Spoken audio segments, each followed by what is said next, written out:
बिस्मिल्लाहिर्रहमानिर्रहीम नहमदुहु व नसल्ली अला रसूलिल करीम अम्मा बाद। अस्सलामु अलैकुम व रहमतुल्लाहि व बरकातुहू। नाज़रीन, आज की इस वीडियो में हम इंशाअल्लाह मुक़द्दमा तफ़हीमुल क़ुरान पर मुख़्तसर गुफ्तगू करेंगे। तो आइए मैं आपको इस मुक़द्दमा तफ़हीमुल क़ुरान की कुछ मुख़्तसर झलकियाँ आपके सामने रखूँगा। तो सबसे पहले जब हम ये कहते हैं कि मुक़द्दमा तफ़हीमुल क़ुरान, तो ये न समझा जाए कि क़ुरान का मुक़द्दमा बयान हो रहा है, बल्कि तफ़हीमुल क़ुरान का मुक़द्दमा बयान हो रहा है।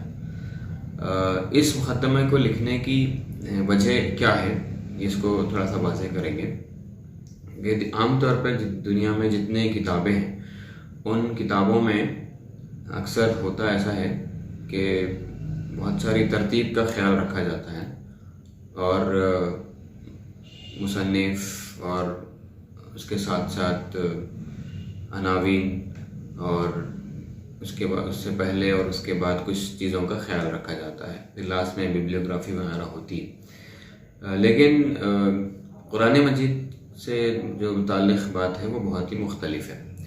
आइए हम मौलाना मौदूदी अलैहिर्रहमा ने जो तफ़हीमुल क़ुरान का मुक़द्दमा लिखा है उसके कुछ अहम नुकात हम देखते हैं। नंबर एक ये कि जब कोई आम क़ारी या आम नाज़िर या आम सा शख्स रीडर जब इस कुरान को देखता है या खोलता है, पढ़ने की कोशिश करता है, तो यहाँ उसे ये देखकर बहुत ताज्जुब भी होता है कि यहाँ ना कोई पर्टिकुलर टॉपिक होता है, और यहाँ वो ये देखकर भी हैरान रह जाता है कि एक ही मज़मून अलग अलग मुख्तलिफ़ पैराए से दोहराया गया है, और साथ ही साथ वो ये देखकर भी हैरान और शजदर रह जाता है कि बात कभी किसी एक उन्वान पर होती है तो फ़ौरन दूसरी उन्वान वहाँ बदल जाता है।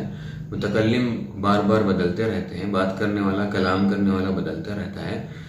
तो ये वो चीज़ें होती हैं जो एक आम और नए कुरान के पढ़ने वाले को कंफ्यूज करके रख देती हैं।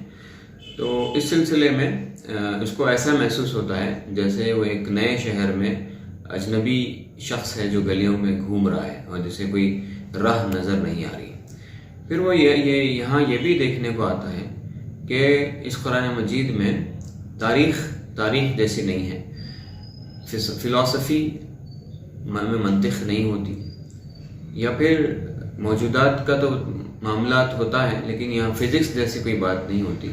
तो इस तरह से मुख्तलिफ़ चीज़ों को, मुख्तलिफ़ अहम बातों को अलग अलग अंदाज में रखा जाता है। तो एतराज़ करने वाले ये भी एतराज़ कर देते हैं कि ये कुरान मजीद में जो भी चीज़ें बयान हुई हैं वो एकदम गैर मरबूत अंदाज में है, वो कोहेरेंट नहीं है।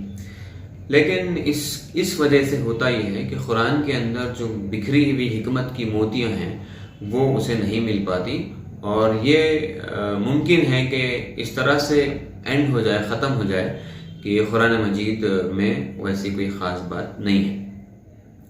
लेकिन इस मुक़द्दमा तफ़हीमुल क़ुरान में एक आम इंसान को, एक नए शख्स को जो कुरान मजीद को पढ़ रहा है, तो उसके लिए बहुत ही बेहतरीन गाइड, बहुत ही बेहतरीन गाइडलाइंस हैं। तो ज़रूरी है कि ये आम फहम रखने वाला शख्स, आमी शख्स, कॉमन और ले मैन इस कुरान को समझना चाहता है तो इन बातों का ज़रूर ख्याल रखें। तो नंबर एक ये कि इस कुरान मजीद को वो आम किताबों का ज़हनी सांचा लेकर ना पढ़े, बल्कि इस कुरान मजीद का जो अपना एक अंदाज़ है, लिटरेचर की दुनिया में ये अपनी हद तक अपने आप में बहुत ही मुनफरिद और पेक्यूलियर और निराली किताब है, तो इसका उसको ख्याल रखना चाहिए।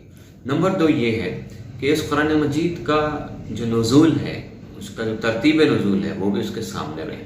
तीसरी बात ये है कि इस कुरान मजीद के जो मुख्तलिफ़ बहस के उन्वान हैं, मुद्दा बहस है, और इसमें जो मौज़ूआत हैं वो उसको समझने की कोशिश करें।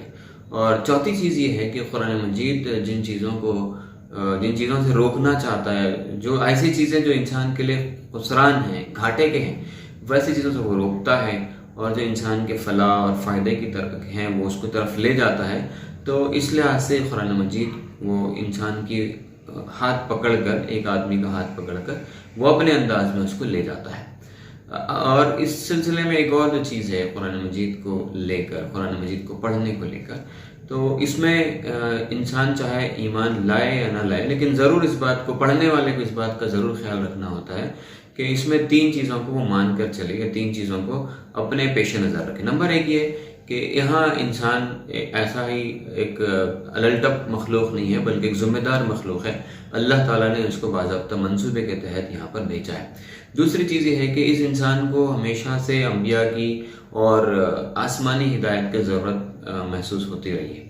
اور تیسری چیز یہ ہے کہ انبیاء نے جن چیزوں کی طرف دعوت دی ہے وہ عین انسان کی فطرت کے مطابق ہیں اور اس کے بھلائی کے لیے ہیں اور اس کی فلاح کے لیے ہیں۔